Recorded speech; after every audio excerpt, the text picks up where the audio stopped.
Okay, so today I'm going to return to my episode 9, my super long one that is like the never-ending episode because there's so many topics to discuss within that.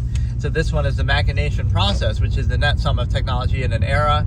It refers to a few different things, but basically this is the part, episode 9 is the overall, the stigma effect, history versus human credibility, kind of what it shows you that history would show you that people have fallen for every trap, every lie, every pretense ever. People have been very sure of themselves in every era, even when Rome fell to bread and circuses, or even when, horrible atrocities were done by governments or enshrined in law, right? People either sat by and let it happen, or they indignantly insisted upon it and were, very sure of themselves or fine with it.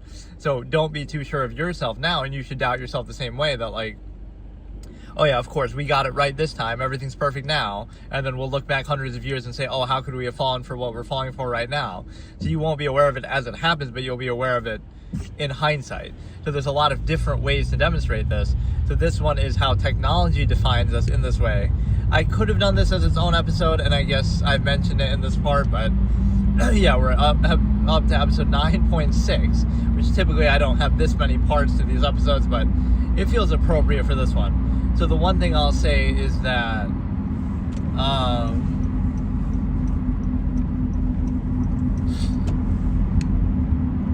the one thing I haven't done lately that maybe I guess I did do it on the chess up board. I was going to say that would be something I would always do on some sort of routine, was play, stream chess. But like on the websites, I haven't done that in a super long time now. Just because I've only really been doing these, or like even the iPhone stream. I guess I did one while on the iPhone too. I find an excuse to do it. Like, we got to do it text to speech, text to move now. But no, let's look at this concept. So basically, it means like 3 different things actually wrapped into one. So number one is it's the net sum of technology available in an era, right? So like right now, what we take for granted as the base technology, or that defines our lifestyle. You might think, oh, what are the chances you live this way or have these certain habits or tendencies or preferences or hobbies or whatever? What are the chances that you have those exact things in this era where this technology exists, right? That corresponds and relates to that, right? Like, oh, if you were born 100 years ago, you wouldn't enjoy or like have the same preferences you have now because those things wouldn't exist or be readily available, just like you would have whatever was relevant at the time. So technology defines everything, but people, again, especially morality, people want to act superior, like, oh, we're morally superior to people in the past. But the only reason why you get to say that is because, hey bro, watch out in the way, bro. Like, we act like we're morally superior. Bless you from Mexicali, Baja. Thanks, how's it going? Yeah, you probably don't get to worry about any snow over there. So like, okay, we act morally superior, right? Like, oh, we're so much better than people in the past, and people in the past were just savages and horrible and this and that, right? But in reality, if you take away the modern technology we have, suddenly that wouldn't be the case anymore. Or if you gave them that technology, it's almost the same thing people say in sports or other stupid things like, oh, everybody today is just so much better. But what if those older players had the modern nutrients and advantages and workout regimens, better shoes, make more money, all this kind of thing, right? So what if, right, you give modern advantages to people in the past and they would be like modern people, or you give the disadvantages of the past and the lack of technology to modern people and see how they act. Too much snow.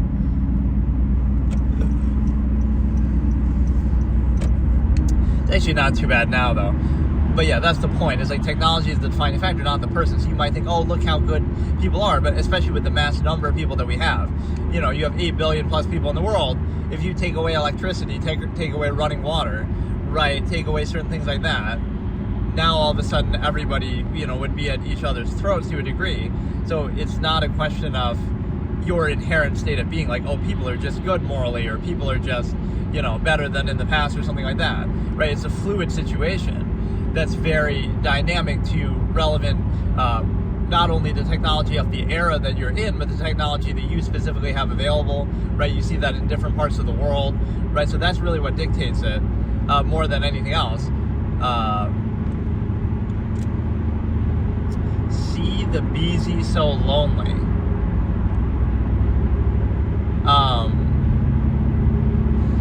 What was I saying? Oh yeah, like, so let me define the other points of it though. I used it as like a double meaning, and it was actually in some short story where, like, originally this philosopher says this concept, right, as like a warning, right?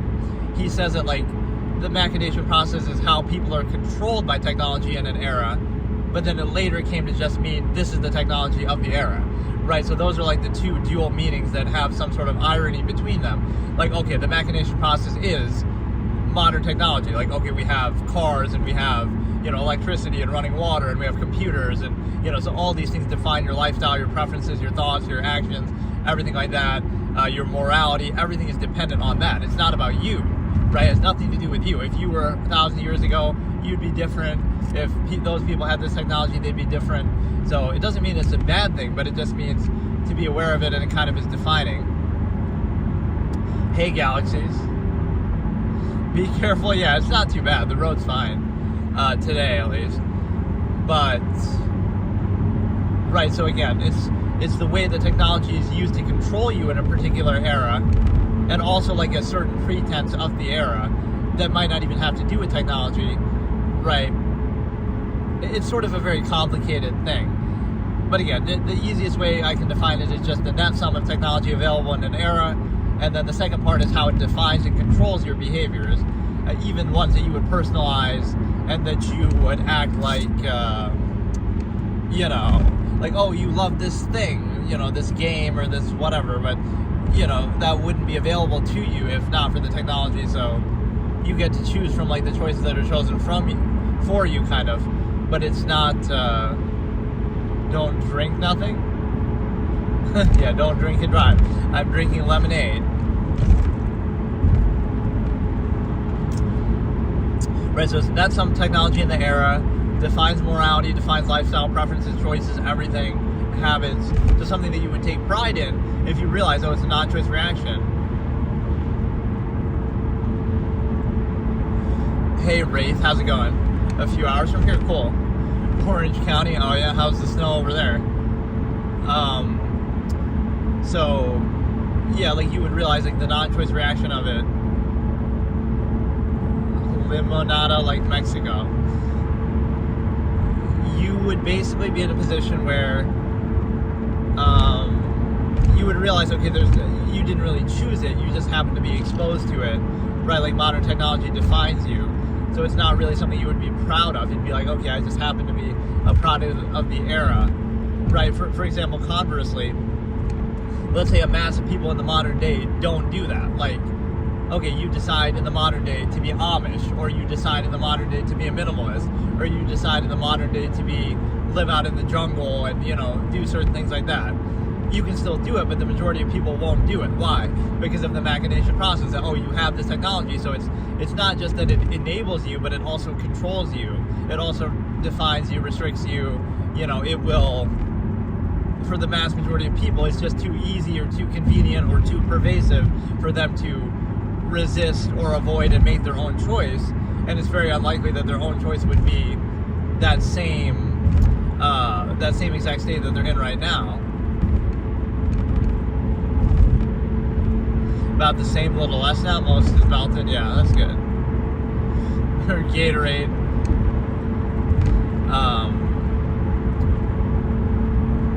So that brings me to the reaction relief concept. That is basically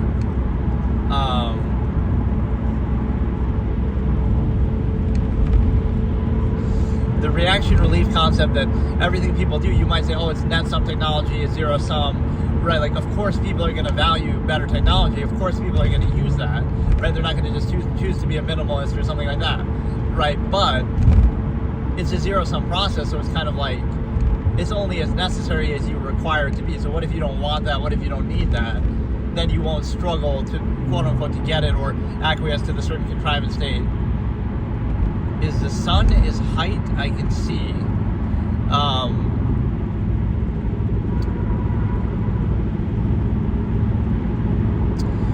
Like,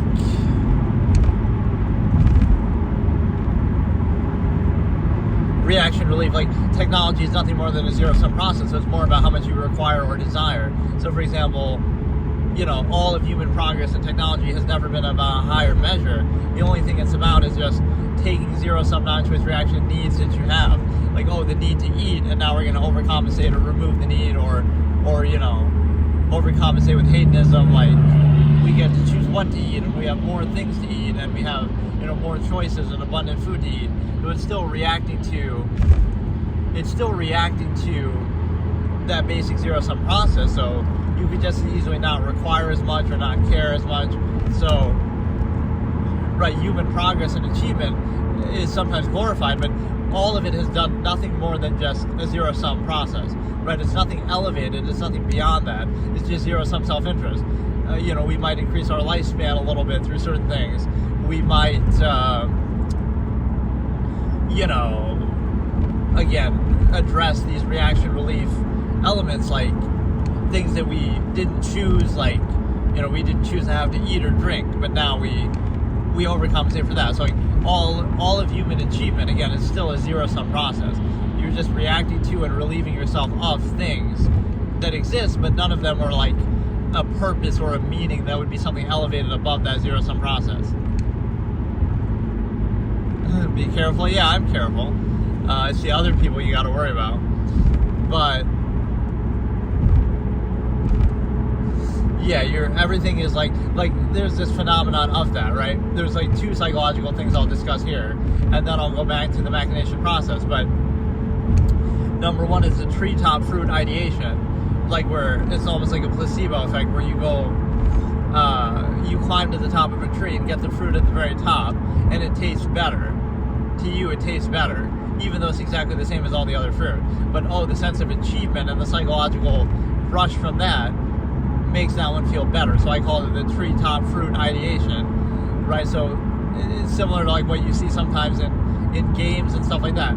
You work so hard to earn this skin or this card back or something in a game, and it's like, it means some more because you know what it took to get it, more so than what it actually is. The place we're living in is too suddenly cheap warm.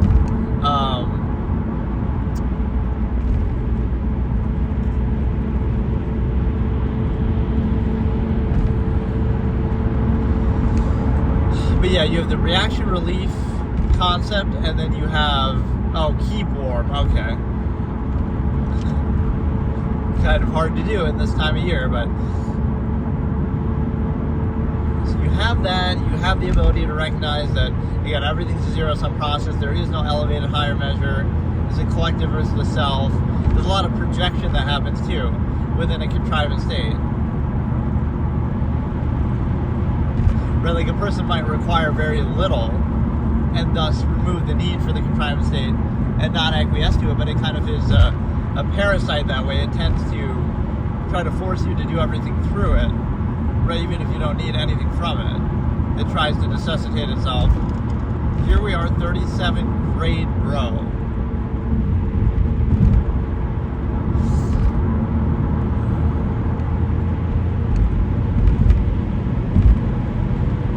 But yeah, like the treetop fruit ideation, again, something seems better because of what it took to get it, and then the other versus inherent value.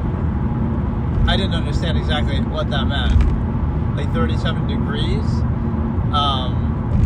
And then the other thing I was saying was psychology of, the reaction relief. Like if it's cold outside or if it's hot outside, now you do something to relieve that. Like now you go from being cold to warming up, and so that feels positive, that feels like a good thing, but it's really just a neutral sensation. Like it's like you experience pain and then you stop experiencing pain, right? So nothing's really happening, you're just returning to equilibrium, but it seems like a positive, desirable thing, because, right, you're kind of balancing something out. It's like, oh, you get hungry and so now you eat. That's not really a net positive, it's just a neutral, because again, you're just relieving something that you're exposed to rather than inherently doing something positive. Right, so you look at it like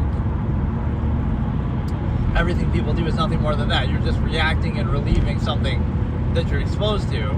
So an absolutist could look at it like, let's remove the need for that by not being exposed to it in the first place. Or you wouldn't attach any special meaning to it. Like, you know, positive sensations. Like, there's nothing positive about being exposed to something negative and then, you know, no longer being exposed to something negative. Right? Don't mistake that as a positive. Again, just relieving yourself, reacting to it. Hey, Antonio, how's it going? Or wait, it's the same guy. I don't know why I thought that was somebody else.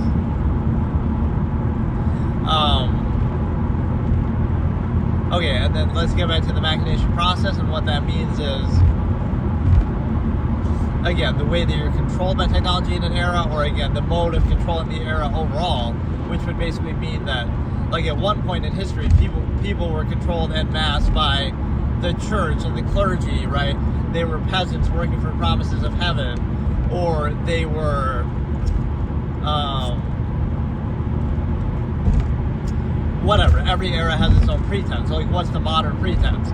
I sometimes say it's like the weaponization of medicine and, you know, technology, science that way, right? It'll try to be used to get you to do certain specific things, but those things aren't tied to it, or it's not really an empirical basis to tell you specific things to do. So you'll say, you know, a good example is like the gender stuff. When people say, oh, you know, this trans thing is a bad thing or whatever, and we're going to say somebody's biological gender, right?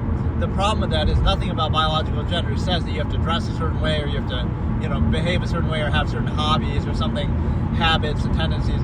Those two aren't tied together, right? So, but society tries to make them seem that way. Or the same thing is true, like what I said with, I'm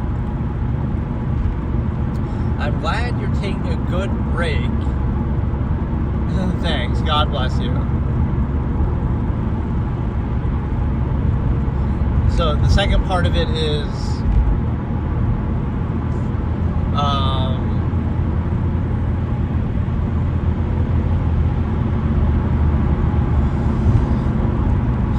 again, like, what else would control? Oh yeah, the weaponization, like, of medicine and stuff like that, where, oh, the state of that we're living in is absolute and it's perfect and it's meant to be, right? It's just unquestionable. And if you have issue with it, that's your issue. Like, oh, it's a psychological issue, and you need to take these drugs to be okay. Like, think about the commentary on that. You need to take drugs to be okay with the society that you live in, or to the state that you're living in. Like, why should you need that? Doesn't that mean there's something wrong with the state, that should be changed? But the blame is passed on to you.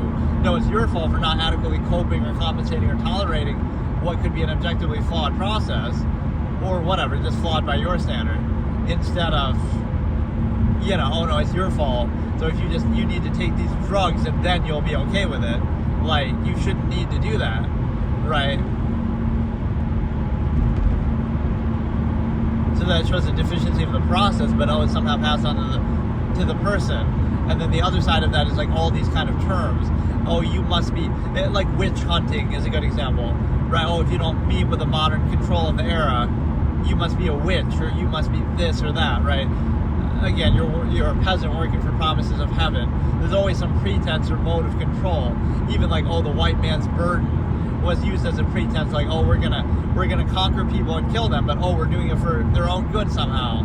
Or like the Crusades, oh, we're doing it in the name of God. So these are all the tools that are used to control people in different eras of history. So you should be weary and skeptical of your own era. Like, okay, what are we being controlled by now? Like, oh, the U.S. government will say, we're doing it to spread freedom and democracy all around the world by killing, you know, innocent civilians in Iraq and stuff like this. So that's a pretense. Oh, we're doing it for freedom and this and that. And then also, or like now a lot of the race kind of baiting goes on. Like, oh, we're doing this in the name of race equality and this and that. Let people in through the border for the sake of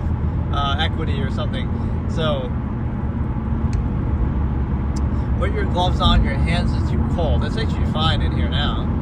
I got my heat on and stuff. But yeah, I only wear gloves when I'm streaming IRL stuff on my table, like when I'm playing chess.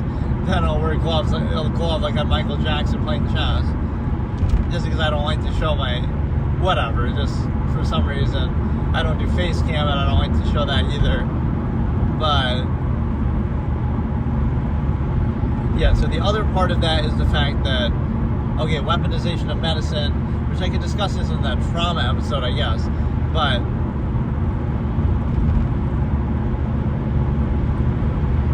right, everything becomes a label, and so we'll say, oh, we have the scientific data, and so because we can label something, that somehow negates it, right? If you label me, you negate me. I forget who said it, maybe Oscar Wilde or somebody, but if you know, just because we can label something and analyze and observe it doesn't mean anything. It's like, oh, that's just part of being a human being. That's just a human variable. Everybody could be labeled something if you analyze them enough. Like, it doesn't matter. But we try to define that and say any behavior that society and contrivance state doesn't consider desirable and isn't uniform, because of course people must be these, like, you know, NPC, robot, all the same, right, in every way. And that's just treated as like an absolute. So if you don't conform to that absolutely, what happens? You say, you basically say that you must be this label or that label. So if you like to clean, you like to be clean, like as if that's an outward thing to do. Like, wouldn't that just be a natural thing to do? Wouldn't you want to be clean? But oh no, if you're clean, you're OCD. If you're not super social, you're autistic or something. If you're, you know, have a imagination, you're ADHD or something. So it's like all these things that either, oh, they didn't exist before in human history and now they suddenly exist, or like, oh, we didn't understand them, or the labels. Like, none of those things are real in the sense that they don't matter or they don't stop you from doing anything, right? We embellish them. If you were a caveman fighting a tiger or something, like, you know, oh, it's not going to stop you from surviving, right? Like, you have to do what you do, or that you can say that's natural selection. But so we've kind of been weakened by the fact of our technology, and we can get away with, you know, natural selection no longer exists because we can overcompensate for it and preserve our weakness in a way that otherwise nature wouldn't allow. Michael Jackson. But yeah, I'm careful. I'm good. Michael Jackson. But yeah, you're like, any of these things that you say, like, no matter any tendency that people have, you could label anything anybody does ever, and so it doesn't matter, right? It doesn't define them. Human beings are variables. If you observe anybody closely enough, it's like a selective awareness.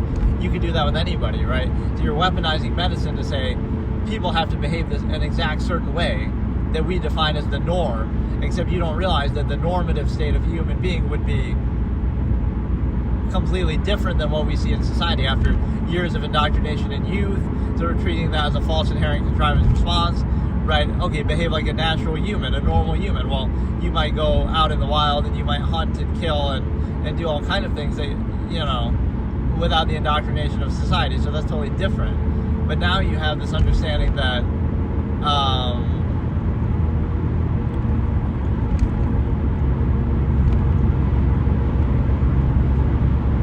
you know, you basically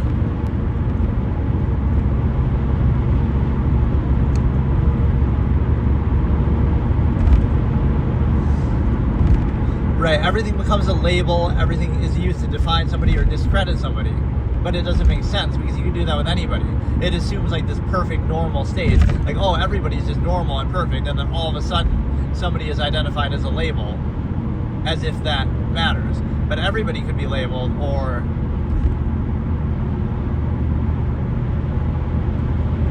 right, everybody could be labeled something. And again, it's a tool to control people in a way to say, like, there's this one exact way that people ought to behave. Based on what, right? Not the way that people naturally behave in nature, right? It's not the way that, you know, you can really say for sure. You can't assume a person's intent of how they want to behave, right? So, like, yeah, maybe they want to be clean, so why are you a messy slob? That's not an outward thing that defines them. What does that mean? The average person is just unclean and lazy and uncouth and disgusting? or like, oh, you're autistic or something, like, oh, you don't believe in the subversion of value to a social contrivance state, and so you understand the true value or objectivity can exist in the mind, and you're not dumbing it down and reducing it to a lowest common denominator. Or, like, oh, ADHD or something. It's like, yeah, your imagination is better than the reality in front of you, but then, oh, it's your fault, you're desensitized or something like that. So again, all these labels don't really mean anything, and they apply to everybody to some degree, so it doesn't really tell you anything aside from, again, a contrivance state trying to weaponize medicine and this to try to create a uniform state of behavior, right? And that's definitely very questionable because it doesn't have much credibility.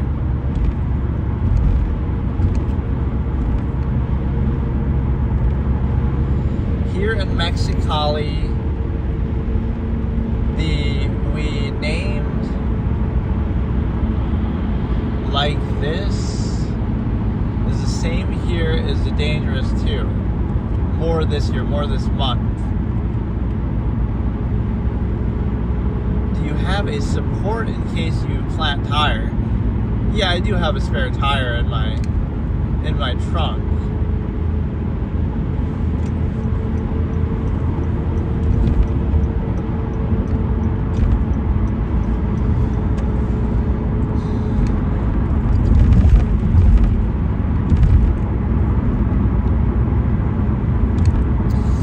That's the whole thing of, again, weaponizing medicine. I feel like I had a better way to explain it, but again, everything becomes a condition. Every idiosyncrasy can label and define somebody. But you have to ask yourself, like, compared to what?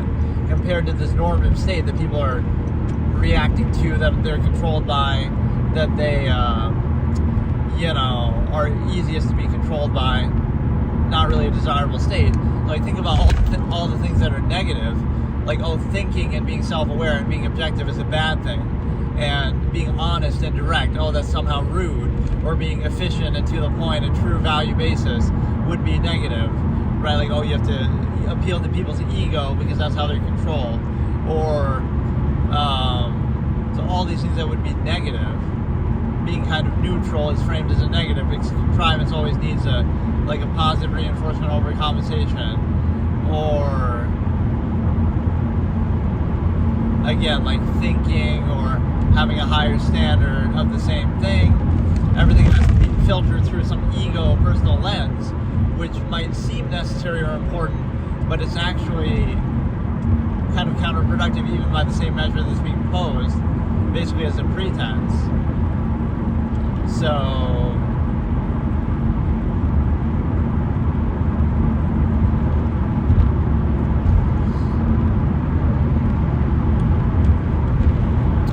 how else could I explain that? Basically, you're trying to take something like normalcy is, to be normal is nothing more than being mediocre. Anybody can be normal in any era. It just means you're going along with everything mindlessly, right? So the truest standard or value or the highest standard would not be normal at all, right? Like if you're exceptional or some higher standard of life that you have.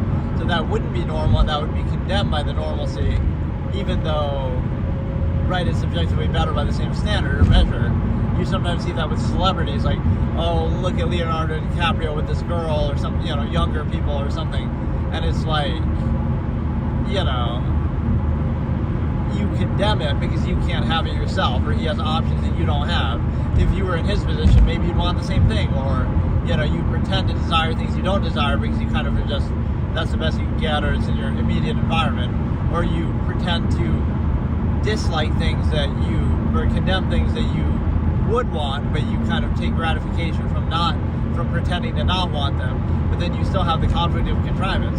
So this notion of people being able to be trained as animals and going along with something doesn't exactly validate it. People can go along with anything. You can see throughout history. That's why you would say, okay, an absolutist could tolerate anything, so you wouldn't take any gratification from doing it, but you would hold it accountable and make sure, like, okay, because I can tolerate anything, I better make sure it's worth it, and a sound process, instead of like, oh, it's some kind of contest to see who can tolerate an unsound, objectively adverse contrivance state best.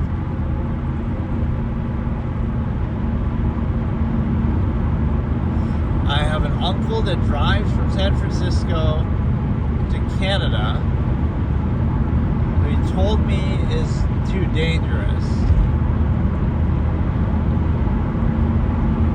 Yeah, Canada could be a little bit, I guess, but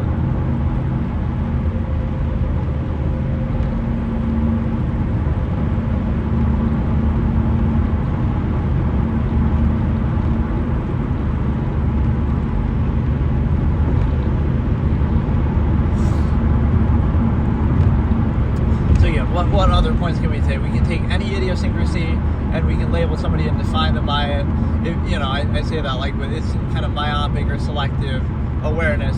If you're aware of everything and everyone at all times, you'll see, oh, they all have idiosyncrasies, they all have flaws, they all have, but they're just not aware of them themselves, or it's how you present or perform them outwardly. So people aren't self-aware, but they're also, like it'll make them aware, right? Like something will make you aware selectively, but you won't be that way all the time. So it's kind of like this contest of who can present appearances or who can cover up something the best, not what is actually present or real. And then in this month of the year, yeah, this would be either this month or maybe last month would have been too.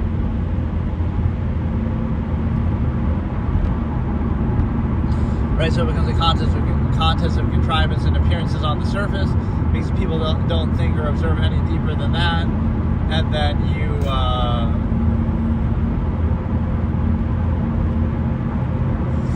also have the ability to recognize, again, the selective awareness, idiosyncrasies, trying to discredit people individually, but you can discredit everybody. Because it assumes the same thing of like a contrivance state.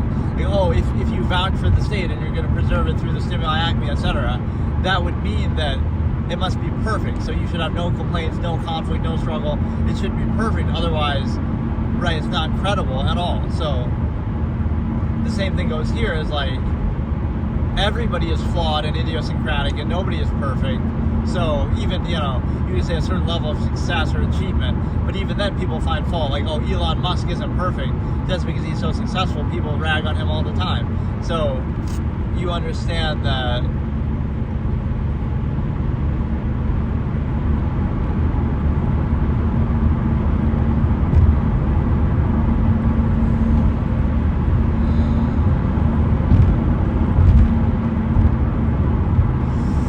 drives a truck. No, I'm driving it's like a mid-size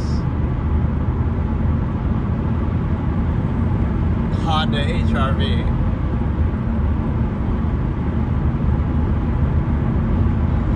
Which isn't bad, but I kind of put maybe too many miles on it where it's gonna start to wear a little bit now.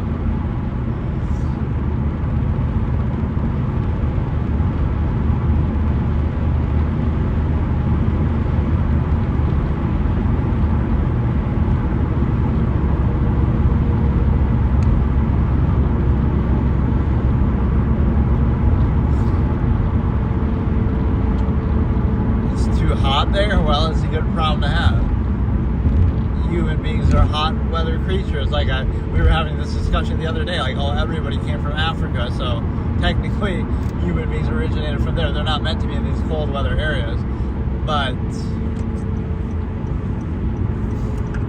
it's a situation where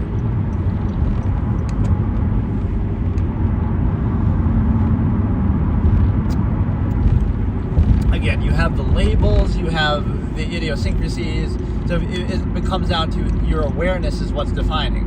You're selectively aware, and that's what's controlled, not the nature of a process or people.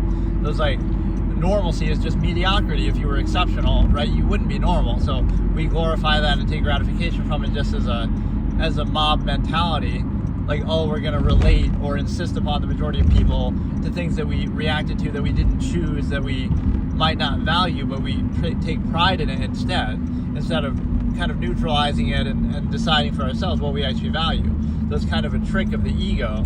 You were exposed to certain things when you were younger and throughout your life, and now you're going to be defined by them or insist upon them even if you didn't choose them.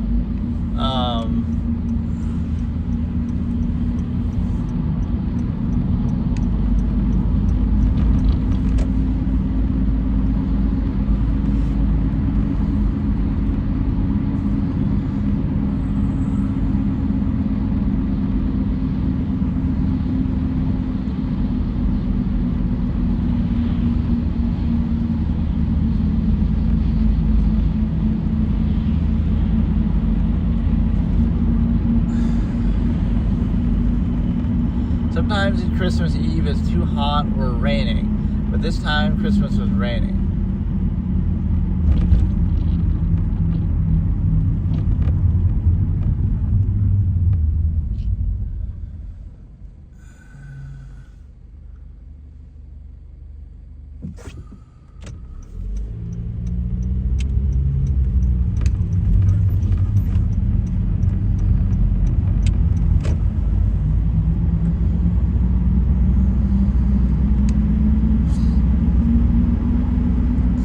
Basically, the point is that this is a pretty big casino here. I don't think I've really driven by here and shown this before.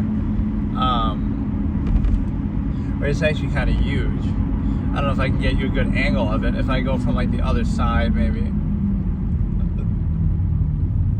This is what I should do. Make it like a travel log type shit. But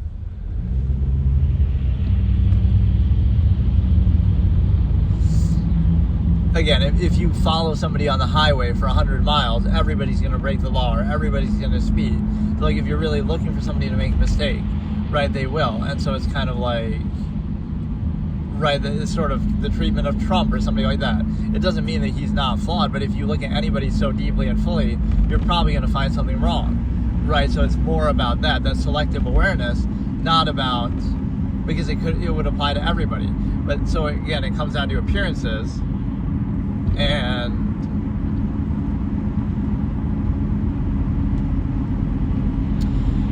the Romurosa was snowing. Do you know the Romurosa? No, I don't know what that is.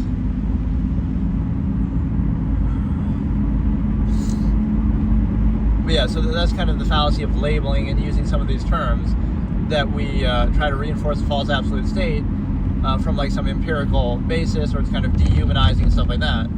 But the problem is that, why can't I just do it here? Like my GPS is fucking all around.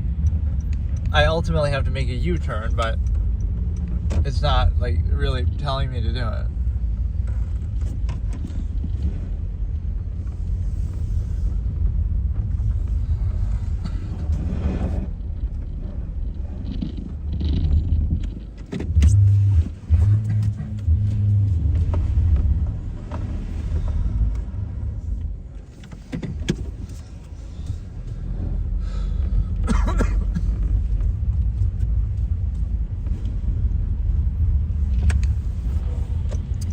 Yeah, what I'm saying is the fact that you have all these labels, you have all these selective idiosyncrasies that you could define people by and try to control them by, but it assumes too many things, right?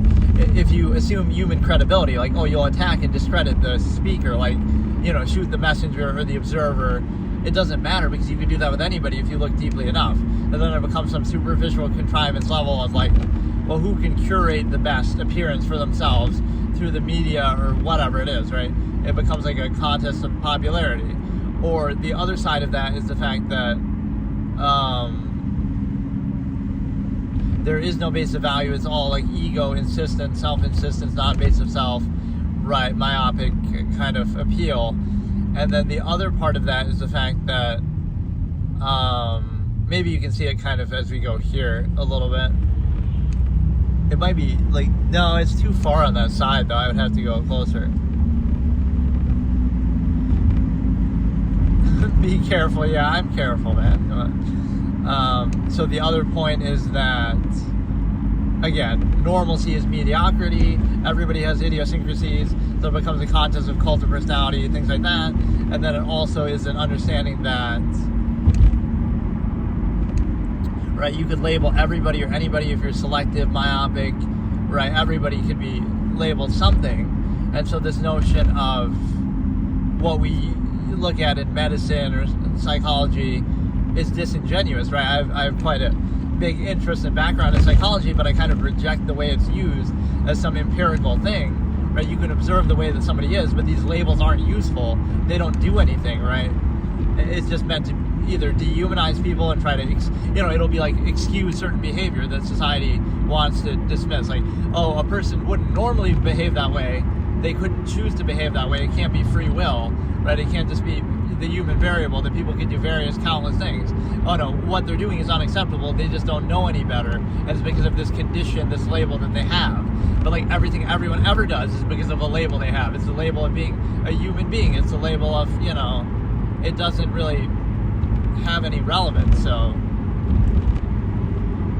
right, like you're trying to minimize the label and say, well, you did that thing because you're a blank label, but you're also, okay, human beings have done that same thing or could do that same thing. So the only label that really matters is, oh, you're a human being, and that would explain everything, right? All the human tendencies throughout history, all the things you're capable of doing, right? The human variable, the free will. So no wonder people think of it as a simulation to some extent, that, right, they'd say, oh, society or something is a simulation. No wonder they would think that, because anything you do that isn't exactly uniform with it, you'll be labeled and discredited for, idiosyncratically, like, attacked for that. Even if that would apply to everybody, or even if it doesn't serve a specific purpose, like, they're assuming your intent. Like, oh, you should want to do this exact thing. But why? Maybe you want to do something different. How can they assume your measure? How can they assume what you're trying to do or what you want to do? Right? So it's the need that society and a contrivance state has to try to control you, less so than something.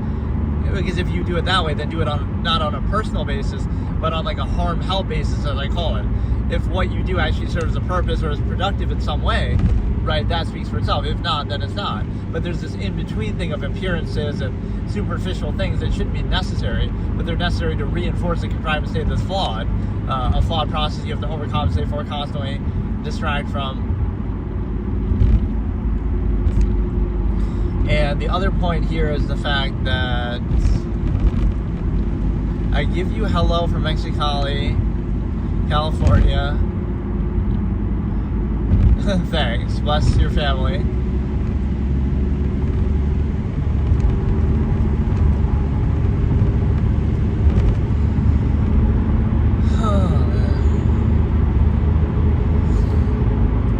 But yeah, that's the other understanding that we have, sort of like a universal basis. It would assume that the state of society or contrivance that you're expecting, right, it requires a basis, because like a label is reactive. You're labeling somebody compared to what? So for those labels to have meaning to them specifically versus the overall state of a human being and the human variable and all the things people can possibly do, to define them like that, first of all, again, it's not productive. It's just a way to try to dehumanize or control or reinforce like it's kind of like Bolshevik rhetoric, right? You can only go along with a certain thing, right? And if you don't go along with this exact right thing to do, you could only be doing it for one of two reasons. You're either doing it in defiance of it, like, oh, you're a rebel and you're trying to prove something, and you're doing it in direct defiance of this absolute, which also serves to try to reinforce the absolute, or you're only doing it because you don't know any better. Emperor has no clothes fallacy. Right, if you knew better, you wouldn't do it, but you just can't help yourself, and oh, look, you have this label, this condition. It can't be a choice. There's no such thing as human choice. You have to do the exact thing that society tells you to do. Otherwise, you're labeled, discredited, something like that. And so,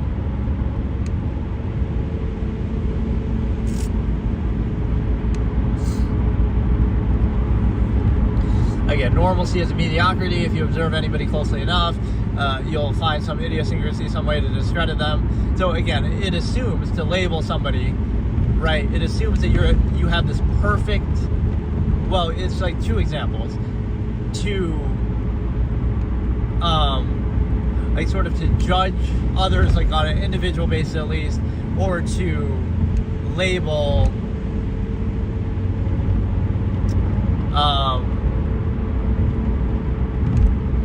Like to label would mean that what are you comparing it to? So there's this perfect, absolute, idyllic state that we're preconceiving, which is subjective and undefined, non-accountable. But there's like, oh, this perfect state of being that we're assuming, and oh, if you deviate from that, then we're going to label you. So it would assume that, but you're assuming the contrivance state is absolute. Like, oh, society is perfect and it's a utopian state, and so any variance from that must be labeled and discredited and attacked. But it doesn't have that credibility, right? It's not perfect. And a lot of the conflict comes from sort of imposing itself on people a certain way, right? Expecting like uniform, one-size-fits-all behavior from everyone. But the stimuli acme is a good example of that. Like, what is the life goal? Like, oh, you're supposed to get married and have kids and have a white picket fence. But what if you're not interested in that? Or what if that just doesn't apply to you? Right? Nothing is going to apply to everybody all the time, 100%. As if you couldn't. We're free. Yeah, bro, the world is small. We can drive everywhere. That is something I wanted to do at some point, is like go to every state or something. Like how Speed travels America. He did like that thing. I'll do my own, travel every state or something. The only thing with that is I don't know how much I would want to get out and do stuff. Like I don't mind driving places, but then it seems like a shame not to show off stuff in person. But then it feels awkward to like talk when you're around other people. Like if I go visit some monument, so I'll just try to like sneakily keep the camera going, but maybe I won't talk while doing that, or I'll pretend like I'm on the phone.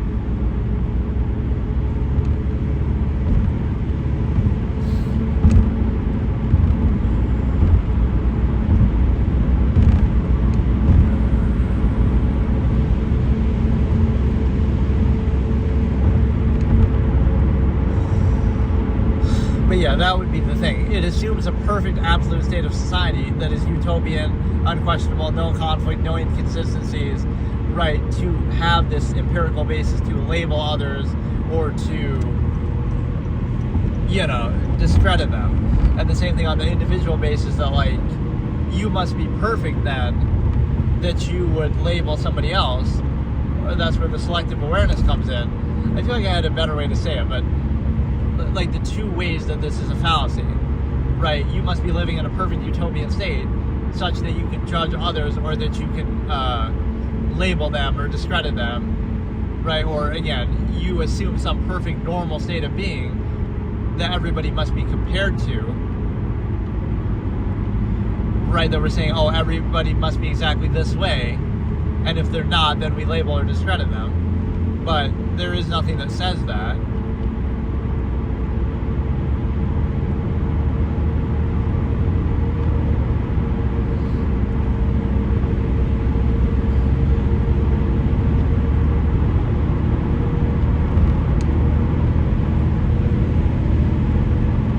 Right, so I'm trying to think of the exact phrasing. I had said this exact expression in a past debate. It's like, in order to label other people, right, you would need some perfect kind of example to compare them to.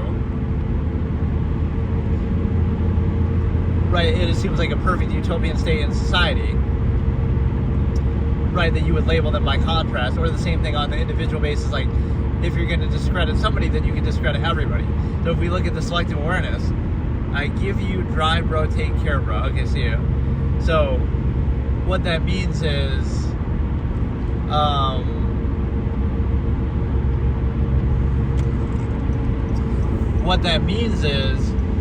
like selective awareness. That's where social contrivance serves as anti-thought and the lowest form of thought, right? And so you would look down on social contrivance, at least how it's applied. So, and why it's necessary, right? Either in terms of functional basis, you could easily supplant that, especially today, modern times, right? The internet is a better resource. You can use whatever, right? Like, it's not useful. It's even counterproductive. A lot of egotism, self-insistence. But what it does is, it shows you the simple fact that social contrivance will be what dictates awareness of a process. So, like, if you don't say anything, right, in any situation, right, you don't say anything, then people will assume the worst or project something negative, or they'll be aware of the nature of the process that's present, right? So they'll be aware of something, like either some idiosyncrasy you have or flaw, or some, supposed incentive that you have, something like that, right? That would still be present, but what you're supposed to do is you're supposed to socially contrive against it. You're supposed to distract them using anti-thought, right, social contrivance. You're supposed to distract them and say, okay, now we're appealing to emotion, ego, etc. And so now, it's not that same idiosyncrasy or flaw or incentive wouldn't exist. It would exist, but you're just kind of using social contrivance to bypass that awareness, right? So that's a very disingenuous thing. what if you wanted to be direct in a true value basis, but then that would invalidate contrivance overall, because then it would be revealed as needless, functionless, no basis to specify it, anything like that. And so, what hour is it there? It's 8 in the morning. Okay, yeah, that was pretty much as far as I wanted to go on here anyway, but this topic is a little bit tricky to discuss. But again, technology, machination process, that's some technology in the era, how it defines life, how it controls you. It's also a way that I use to refer to things that do control you, like the method of the time. So that could be one of the things in the modern day. Oh, it's the weaponization of medicine. So we're going to come up with all these labels to try to define people, but those labels aren't valid on their own because it assumes something, right? It assumes this normal state of being, which is hard to define because what exactly is normal that way, right? Like so you reject social contrivance in favor of actual reality and impact and value, and so now you become more productive as a result. So that's a net positive. It's like, it's only natural you would be that way because you're sacrificing something that doesn't matter for something that does. So it's just kind of like, it doesn't have a very accountable basis of that, whether it's functional or not. Here it's 5 a.m., so you're like 3 hours behind. Yeah.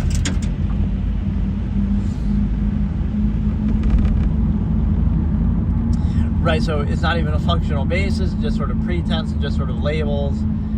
It's sort of the fact that it's more a need of contrivance, right? Like, it doesn't have anything to do with you. Like, it's what other people or society needs from you. It needs to label everybody to keep them in line, because otherwise it's like, maybe you don't need it. Maybe you don't need contrivance and all its restriction in society. Maybe you'd be fine without it. Maybe it's in your way. So it has to label you like, oh, that somehow makes you a dick. That makes you rude. That makes you, somehow lacking in some ability to tolerate it, from which people take gratification. But the other thing is the fact that,